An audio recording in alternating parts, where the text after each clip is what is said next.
నీకు వస్తున్న సమస్యలను బట్టి, కష్టాలను బట్టి వాటిని ఎవరు తీరుస్తారో, వాటి నుండి ఎలా బయటపడాలో తెలియక నీకున్న కన్నీళ్ళన్నీ కరిగిపోయే విధంగా దుఃఖముతో, విచారంతో కృంగిపోతున్నావా? దేవుడు నీతోనే మాట్లాడుతున్నాడు. దేవుని వాక్యం ఈ విధంగా సెలవిస్తుంది.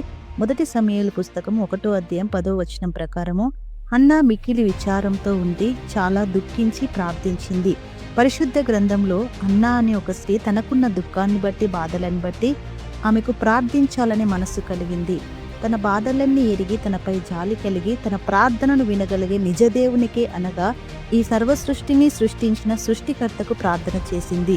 దేవుడు తన ప్రార్థనను విని తన కోరికను నెరవేర్చాడు. నేడు నీవు ఏ సమస్యతో బాధపడుతున్నావో, అది అనారోగ్యమైనా, అప్పుల బాధైనా, కుటుంబాలు విచ్ఛిన్నమైన పరిస్థితి అయినా, ఎవరు విడిపించని చెరసాలలో నీవున్నావా, లేక అన్నావలే పిల్లలు లేక అవమానాలు ఎదుర్కొంటున్నావా? నీ సమస్య ఏదైనా సరే, నీ ప్రార్థన వినే దేవునికి, నిన్ను సృష్టించిన దేవునికి ఇప్పుడే నీ ఉన్న చోటనే కన్నీరు కార్చి ప్రార్థించుము. దేవుడు తప్పకుండా నీ ప్రార్థనకు జవాబు ఇస్తాడు. ఆమేన్.